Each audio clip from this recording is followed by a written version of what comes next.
like to welcome everyone today to the first of the spring English Colloquium. And today we are so very happy to have Professor George Newtown here, who has been a long-time member of the department, but like the late, great Roman senators, has retired back to the countryside, away from the snarling lions of the Colloquium, aka centenary students, to enjoy that pastoral tradition out at Newtown Farms. Whereas George has said to a few of us, he's able to write and read at a bit of leisure. So Dr. Newtown has gone to school at the University of Arkansas, at Yale University, has taught in several different places across the country, but has been with us the last couple of decades, and has always been one of the best readers of literature and one of the best writers upon literature that we've had here on campus. So I give you Dr. George Newtown.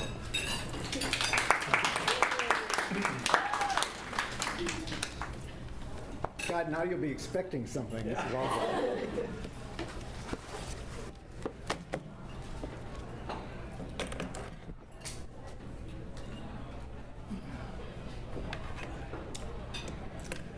At the end of Call Me By Your Name, I thought, God, I wish I was that guy. The guy is Elio, the 17-year-old protagonist who stares out at us as the credits roll. Or maybe I could be Oliver. That night I surfaced to images of them embracing or talking or laughing or kissing or dancing or drinking or peeing. Why didn't I have a romance like that when I was their age? Next I read André Aciman's novel, Call Me By Your Name. Exhibit A here. I read it twice, front to back, and then I read it back to front again to ferret out how he'd maintained the perfect balance between psychologically arresting and sexually outlandish. And for those who've been my students before, you'll notice this is probably the most written in textbook book you're ever going to see. I advise you to do that. It's how you end up being able to write stuff, because you realize once you've set it in there, it becomes part of the zeitgeist. Okay, a quick internet search revealed online book clubs, fanzines, fan fiction, blog posts, and chat rooms burgeoning with material from tearful viewers and meticulous readers. Most of us identified with Elio, the 17-year-old, although I could see that imagining a close kinship between him and me went way beyond wishful thinking. I am, after all, 71. Sort of a dyslexic 17, I guess. 17-year-olds all over the country know more about sex than I do. I teach several each fall in the freshman semester, and freshman seminar. And if not Elio, then it can't be him. Maybe I could be Oliver. This 24-year-old he resists temptation. It feels very familiar. His moral compass eventually aligns him with the responsibilities of a pater familias. I can sympathize up to a point. However, I can hardly believe he engages in an affair that might cost him his academic career. Both young men are readier to welcome risks than I ever was. Still, I ached to have what they have together: unparalleled attraction, understanding, intimacy. Now, I've often lost myself in films and novels. By writing about some of them, I've recovered enough focus to eat regular meals. So do again for yourself what you've taught the students. Put to words the thoughts that are the hardest to get under control. My advice to myself, hoping to work a fingernail into the grout between the mosaic tiles of these two works, the film and the novel, I've embarked on a 4-part analysis. I'm only going to give you a portion of this, but let me give you the outline of what the 4 parts are. A section called Memoir, answering the question, how unreliable is this narrator anyway? A section called Identity. Are these guys gay or what? Section called Privilege. How much of their story depends on having advantages that few others possess? And 4, Story Truth. Which parts of their story might apply to the rest of us? So, part one, memoir. As I say, I'm not going to do all 4 of these, but I will do as many as we have time for. So how unreliable is this narrator anyway? I really like Elio in the film, where the action unfolds in the present tense. I want to like the narrator of the novel, too, also named Elio, but I'm not sure I believe him. By the end of the book, we learn that what transpires in the present tense in the film is actually Elio's reminiscence from 2 decades later, a faux memoir in which an adult has reconstituted himself into a 17-year-old. This double remove from fact is a slippery act. Remembering the past and placing it within a memoir are already oily enough. I do accept from the pervasive self-doubt and the whipsawn emotion that the worldview belongs to a 17-year-old, even though I see the ventriloquist's mouth move. But I know how fallible memory is and how many more of the words you believe you remember after you've written them down. 17-year-old Elio, reporting at 37, makes some slippery claims. He says he and Oliver are interchangeable, that their ductility makes their romance inevitable. But they are polar opposites as well. We see him creating the Oliver that will serve his needs. It's apparently important, for example, that Oliver be heterosexually voracious. Elio imagines him in frequent assignations with women ranging from teenage Chiara to prostitutes in the town. It eventually becomes clear to Elio's relief that Oliver has spent most of the evenings on a rock by the seashore, contemplating the depths of the sea and of his soul. He speaks there most frequently with Vimini, a terminally ill 10-year-old girl from a neighboring villa. For those of you who've seen the movie and not read the book, a lot of this is stuff that relates more to the book than it does to the movie, so bear with it. Elio haphazardly changes his mind, as his on-again, off-again girlfriend Marzia points out accusingly. Much of his slipperiness suggests an insecure teenager fumbling to protect himself from embarrassment after bubbling into words by hoping they remain incomprehensible. For some time, he's envisioned variant scenarios for his sexual coming of age. At 14, he was tempted by an errand boy on a bicycle. A year later, he might have welcomed Maynard, one of Oliver's predecessors in the summer fellowship. This year, he alternately spurns and embraces Oliver, depending on the attention the older fellow pays him. And finally, Oliver it is. For whom does the grown-up Elio write this memoir?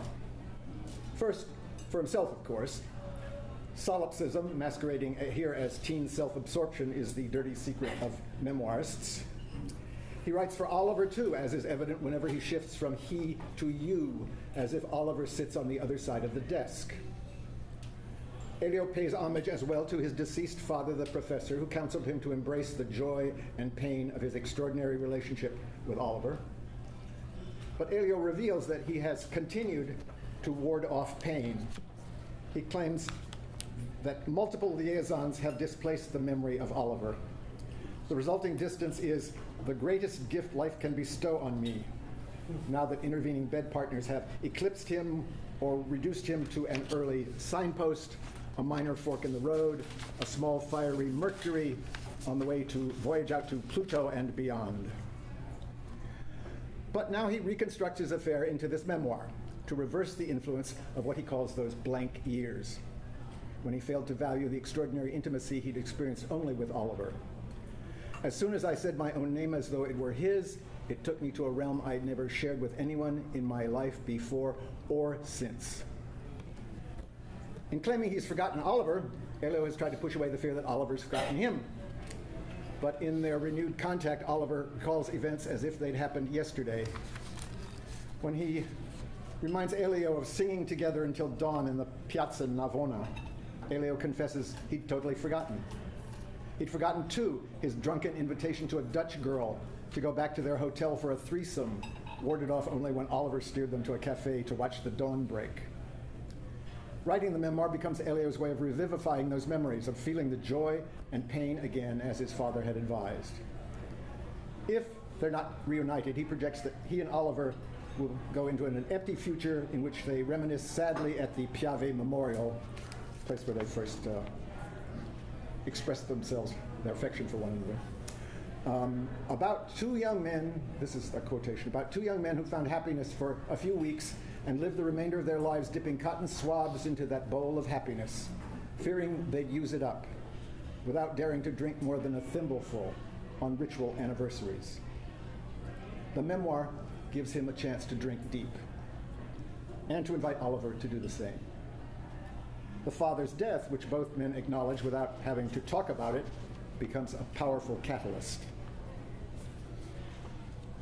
When the grown-up Elio again risks speaking to Oliver, he slips back into his reluctance to face pain. Oliver invites him to dinner with his wife and sons. Elio refuses. Why? His litany of alternative explanations reminds us of the young Elio, the insecure, self-protective kid who enumerates all escape routes, if only to ward off the pain of guessing wrong. He finally says, "The truth is, I'm not sure I can feel nothing, and if I am to meet your family, I would prefer not to feel anything." How can he not remember his father's advice as he says these words? By the end of the novel, however, under the spell of his father's ashes scattered on the ghost spot at their Italian homestead and in bodies of water around the world, Elio has evidently resolved to do better. When Oliver in the final scene of the novel asks, "Are you happy I'm back?" Elio does not withdraw into himself, but embraces what he is feeling. The grown-up Elio might have penned the following notes to self to explain why he revisits events from his 17th year. To Papa, I did listen. I can do better at living up to your advice. To Oliver, we did nothing wrong, and if we did, I'm as much to blame as you are. And to self, I will be a better human being if we can recapture what we felt then. These are admirable resolutions, but amid his vacillations, shouldn't we consider Elio an unreliable narrator? Well, he does not exhibit the classic signs, lying, obfuscation, self-defense, self-aggrandizement, such as we observe when Humbert tries to slither out from under charges of pederasty and murder in Vladimir Nabokov's Lolita. Rather than telling lies that might inflate him in the reader's eyes, Elio shifts the emphasis to his flaws, which appear motivated by understandable emotional needs, protecting himself, correcting misimpressions, coloring a past so that it makes sense. He remains a likable guy, passionate, flawed, but still difficult to dismiss. He's envisioned his coming of age in physical terms, anal sex marking the boundary he could not wait to cross. And in their 2 weeks of intimacy, Oliver provides him with a primer in same-sex physical activities. Although we've seen him coupling with Marzia, it is in sharing a bed with Oliver that he claims he will lose his virginity. However, the anal penetration hurts, and his pain morphs into shame over scandalizing his yet unborn descendants. He silences his qualms before he can offend Oliver, and his libido soon reasserts itself. Only now, years later, does he expose his duplicity. In reminding us that he has previously colored the truth, Elio gives us reasons to suspect his claim that he deconstructed the power relationship between him and Oliver. Early on, he believes he is nothing compared to Oliver. Then he imagines accidents that might reverse the disparity between them. During the affair, he remarks that Oliver appears ever younger. When Oliver asks permission to kiss him at the Piave Memorial, their age differential evaporates entirely. Swimming on the second day after their tryst, Elio asks himself why he felt like Oliver's protector. He decides it is because Oliver let him be the top in their lovemaking the previous night. Thereafter, he displays his control of the affair. In Rome, it is Elio's finger that seeks out Oliver's anus. He suggests they wear each other's underwear to the poetry reading as if he's become the introducer of new erotic twists. He speculates that his suggestion rejuvenates Oliver into a younger, sillier self. He even imagines in a reversal of their roles that it is Oliver who's a first-timer. Elio is the one who proposed they go to the reading in a heightened state of awareness after stopping sex play just short of climax. The aftermath for him is to imagine sex with everyone, while Oliver orbits around him. As the morning comes, they kiss passionately at the wall near the Via Santa Maria dell'Anima, a scene that Elio recalls years later as a channel light marking their affair. But they must part. And whereas the filmic Elio weeps in the car when his mother retrieves him, in the novel, Elio returns on the train alone and dry-eyed. And why shouldn't he? He's gotten the initiation he sought. He's ready for the rest of his life now that he knows what being a man-woman and making love to a man-woman is and feels like. Yes, he likes Oliver inordinately. Yes, he expects to experience sadness, But he holds off feeling that emotion. Restraint is the activity his father will advise against, since it will mute the experience. The narrator accuses his younger self of just such an effort. 20 years later, he realizes he has not fully treasured the lover, brother, father self who gave him what he thought he wanted at 17. The memoirist. The memoirist reconstructs past events into a through line that makes sense to him now. Not to suggest that Elio falsifies the narrative, but we recognize that the story may be warped by his desire to true it up in retrospect, to shape it into a memory he wants to live with. Oliver and I briefly found ecstasy together. We missed out on an ongoing lifetime of it. Can we recover what we have lost? Here are some of his arguably reconstructed and potentially falsified claims as he completes his through line. I was the active agent. I engineered the seduction. I called the shots. I reduced you, Oliver, first to my age mate and then to my junior. He teases out an admirable central thread, even if it is invented. On the other hand, wanting to believe him does not mean we should. Part 2, identity. Okay. Asiman, are these guys gay or what was the question? Asiman, the author of the novel, deliberately eschews labels. He even avoids the word love, and from the evidence, the young men appear not homosexual, but bisexual. Neither claims exclusive allegiance to men, both entered with sex with women. The gender of Elio's partners throughout the blank period remains unspecified. Likewise, Oliver, recounting early on that he went running on New York mornings even after taking someone to bed for the first time, fails to specify the gender of his partners. As one arch commentator points out, they bend mostly toward autoeroticism. Two boys with nearly identical intellects and interests who fall in love with mirror images of themselves and then call out their own names during sex. Neither boy undergoes the paroxysms of coming out, of throwing off a falsified past in search of an authentic identity. Elio, never threatened by the closet, admits no falsifications. On his way to Oliver's bed for their first assignation, he wonders briefly whether he might soon fit the caricature he's ascribed to the two gay dinner guests. But rather than imagining himself in their sphere, he infuses them with his own approaching arousal, visualizes them in a sexual posture, and wonders which one, Tweedledum or Tweedledee, is the bottom and which the top. Elio suffers no real doubts that his activities might consign him to a caricature. Nor should he, at least not according to Asiman, who says he included the gay dinner guests in his story because that is how most people in most families that are conventional and conservative see gay men. And I wanted that to be there. Okay, this is how you think of it, but look what's going on upstairs. That is, Asiman has a social mission in mind, to move readers toward greater acceptance of gay men as humans, not as caricatures. Only Oliver frets over what the affair says about his identity. He knows he can no longer excuse his activities as evidence of youthful immaturity. For you, however you think of it, it's still fun and games, which it should be. For me, it's something else, which I haven't figured out, and the fact that I can't scares me. This dialogue appears only in the novel, but the filmic equivalent comes in a scene in the hotel in Bergamo, where Elio sleeps naked and unconcerned, while Oliver, also naked, stands brooding at the window. Each medium, film and novel, makes the point in its own way. Both suggest that Oliver is more constrained than Elio by the specter of the closet. Whatever their reasons, both Elio's father and his lover commit themselves to paternal roles within traditional marriages. And early on, young Elio contemplates a similar resolution to his own story when he envisions returning to the Piave Memorial with his own children and grandchildren. But he makes no progress in the intervening period toward acquiring a family. He and Oliver first met at the zenith of gay liberation, when the old values of cultivating future generations gave way to seeking short-term pleasures, and well before anyone whispered the words gay marriage. In the 21st century, Elio might imagine reconnecting with Oliver, but in the 1980s, such a bond appeared impossible, no matter what synergy they found in their lust and worship for each other. For Oliver, who apparently wants a family, only a heterosexual commitment will suffice. Has he been happy with his choice? His enthusiasm as he invites Elio to meet his wife and sons is undeniable. The words he describes on Elio's postcard, cordium, heart of hearts, and his claim, I never said anything truer in my life to anyone, however, suggest otherwise. I believe he is sincere, but I wonder how his feelings about his wife and son rate in this calculus. His time with them may have provided only a parallel life, but it too contains intimacies that Oliver would forego if he had not lived it.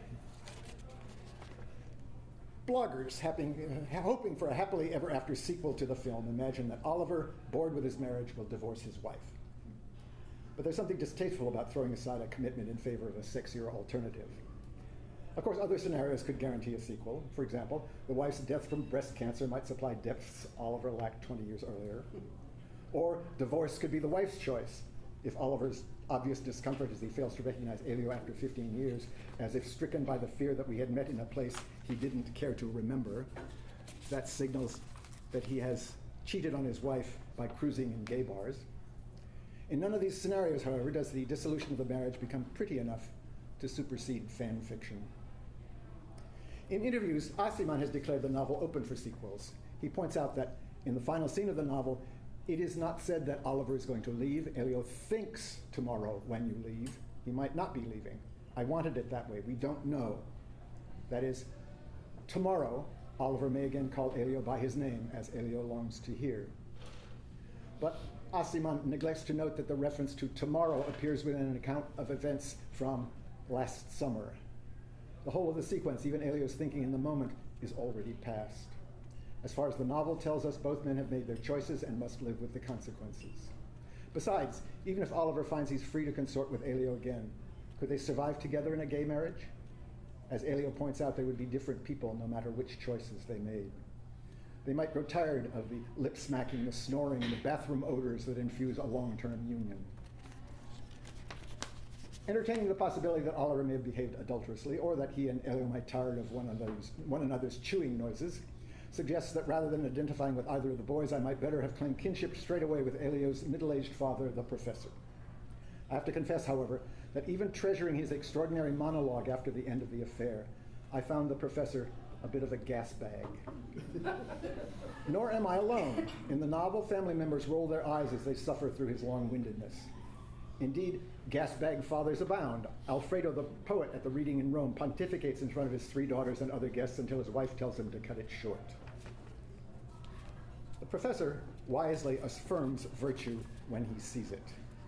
When Elio, after returning from Rome, suggests that it is Oliver's intelligence that he admires, the father won't let him slip so easily into superficialities. Instead, he calls both boys good in a moral judgment that depends neither on assessing their intelligence nor on assaying their sexual behaviors. What you two had everything and nothing to do with intelligence. He was good, and you were both lucky to have found each other because you too are good. The father continues during his subsequent colloquy, you had a beautiful friendship, maybe more than a friendship, and I envy you. In my place, most parents would hope the whole thing goes away or pray that their sons land on their feet soon enough, but I am not such a parent. He advises, if there is pain, nurse it, and if there's a flame, don't snuff it out. Don't be brutal with it. In other words, savor the intensity, even if it is painful, maybe especially then. The professor not only envies his son's behavior, he appears almost complicit in it. As Elio approaches Oliver's bed for the first time, the comforting flicker in the nightlight reminds him that he had accompanied his father to buy the light at Oxford. He even predicts that his father will not condemn him for the affair. On the other hand, he discounts his father's complexities. He contrasts the lively, aroused crowd at the reading in Rome with the thoroughly delibidinized lives of my parents. He only belatedly realized there's more to his father than he has seen, that the old man even had same-sex yearnings. This realization makes Elio question the very idea of identity, his father's as well as his own. The professor delivers his colloquy as a sensitive father, as a mature man feeling his age, as someone rueful over past decisions, as someone hoping to enrich his son's future, as someone jealous of that future. He wants his son not to be hampered by whatever forces held him back. Now, I can only guess what kept the father from exploring his same-sex attraction, but I know what he means when he warns us that old age inevitably surprises us. Readers will emphasize different parts of the monologue depending on who we are. Vulture Book Club's young co-moderator E. Alex Young concludes, if this book has taught us anything, it is to seize the moment and not waste our lives as half-finished versions of ourselves. Inspiring to hear at 20, not so comforting at 70. Carpe diem may sound interchangeable with sell while you can, but in only one of these formulations is there a life still poised to be lived. I'm going to skip the third section and move to the fourth, because pretty sure we're going to run out of time otherwise.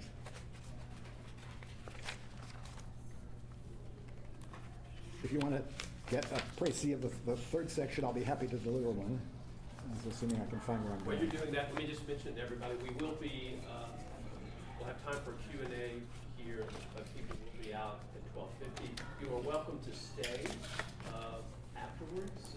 Dr. Hamming's literary theory class will be meeting here with Dr. Newtown, and he'll continue talking about this. And so if you're free and are interested to stay, please do that after 12:50. People that have the class need to go. So if you get interested in parts 1, 2, and 4, I'll share 3 with you afterward. Okay, this is part 4, story truth. Which parts of their story might apply to the rest of us? Readers occasionally stumble over hard-to-believe moments in Call Me By Your Name. For example, there's a scene in which the two boys defecate in quick succession and then admire one another's feces. Oliver even massages Elio's abdomen to ease his evacuation. The thought of engaging a Lamaze coach during bowel production would never cross the minds of most of us. Elio, however, shows greater embarrassment over vomiting in front of Oliver. It appears important to both of them, and perhaps to men-loving men in general, to find the products of their anuses inviting. E. Alex Young suggests that for gay readers, the pooping scene, however bizarre, is beautiful because Elio wants even mundane body functions to become intimate acts. Ossiman has further defended such outre choices as contributions to story truth. And so what if fiction reports facts that are improbable or impossible? The real importance is not what can happen, but what should happen. On the other hand, focus on the toilet bowl hints at another missing reference to feces, what some gay men have referred to as the shit on the sheets factor. Surely the boys might have feared Marfala would discover more evidence in the bedding than the colorless residue of the semen they try to expunge. A similar problem shows up in their truncated assurance in the midst of lovemaking that neither of them carries venereal disease. Ossiman says he intentionally left out external threats that might have marred his gentle story. Never mentions the word AIDS. His decisions contribute to what Ty Mitchell calls an unimaginative utopia that can picture same-sex desire only by situating it in a social and historical vacuum, a world without identities, without rejection, and without disease. If the naive exchange about disease were to appear in the film set in 1983, we might almost believe it. But in the novel, the affair occurs in 1987, when vocal AIDS activists like Leo Bersani in Is the Rectum a Grave openly castigated the Reagan administration over mistreatment of AIDS sufferers. Bersani reports that gay men refused to submit to the AIDS test because of fear they might be quarantined in camps as diseased degenerates. Oliver, on sabbatical from New York, identified as the ground zero in the AIDS epidemic, could hardly have remained ignorant of the deaths, rumors, and protests. His initiation of Elio into same-sex mechanics points to his prior experience in at least one such relationship. Bisexual men who may have thought of themselves as largely straight were unlikely to submit to testing while Reagan rattled the sabers of quarantine and there was no hope for a cure. So either the author or the narrator has slid over such historical intrusions. I prefer to tar the narrator, since a lifetime of teaching literature has failed to remove my reverence for the author's choices. Either Elio misremembers the extent of their exchange about disease, or the exchange really was as truncated as he suggests, perhaps because neither of them wanted to confront the possibility of disease, or the mature Elio elides over the specter that had inevitably invaded his thinking in the intervening years. However, I think the responsibility is not the narrator's, but instead derives from the author's belief that fiction should transport us to a magical land where we find transcendence. Ossiman says, "A Starry Night by Van Gogh is more real than any starry night we'll ever see." And this is true even if we know that Van Gogh's nights will never really exist for us. Factuality makes way for artistry. As the pain of Elio's first anal penetration recedes, the anus takes on a different role in the story truth that follows. It becomes a same-sex omphalos, a whorl in the universe where multi-gendered truth resides, much like the succulent peach, which takes on the pansexual appeal of the man-woman Elio believes both he and Oliver are becoming. The core of the peach reminds him of both an anus and a vagina. He ejaculates into the fruit as into a fertile womb, aiming the spurt into the reddened core of the open peach as if in a ritual of insemination.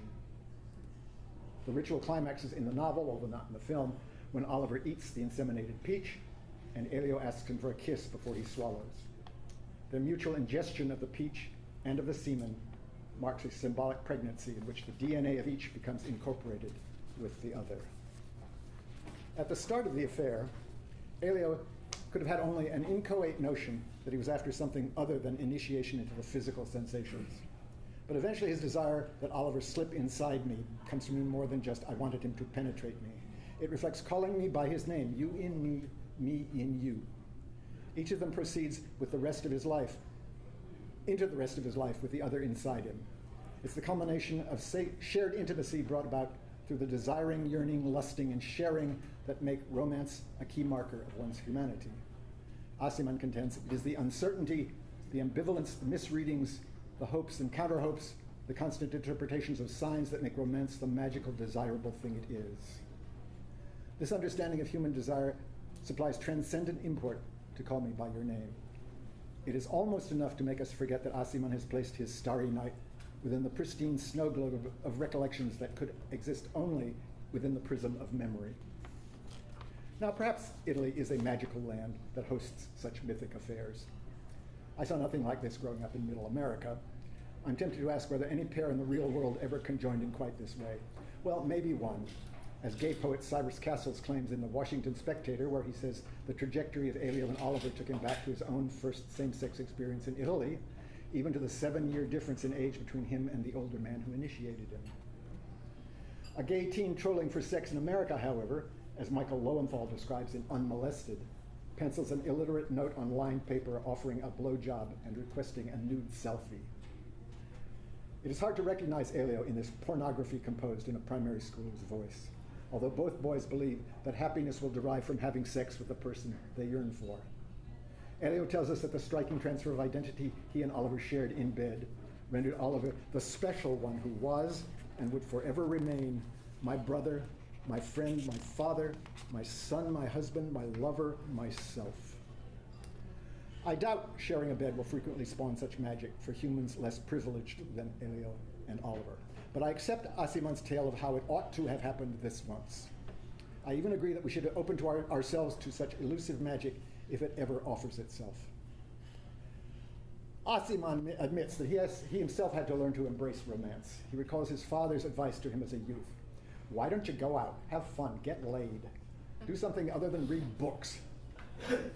Only after he began to socialize aggressively in graduate school could he begin to construct the magical edifices that never were but should have been. I'm not interested in information, he says. I want to be enchanted. I want to be taken into something that is me through you. I want you to take me to things that I want to know about myself.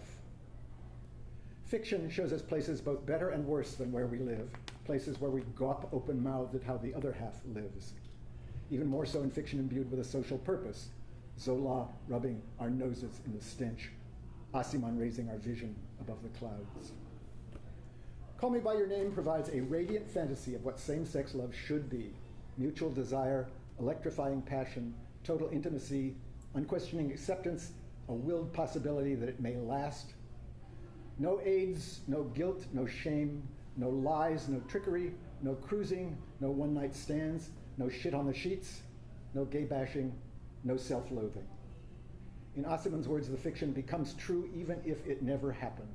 Why? Because we want it to. Ah, books, how they lift us up with story truth.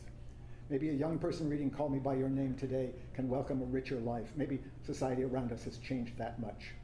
I would not have thought to invite such a romance at 17 when it might have been appropriate for me, but thanks to Andre Aciman, I've now lived it vicariously at 71, and that'll have to be enough.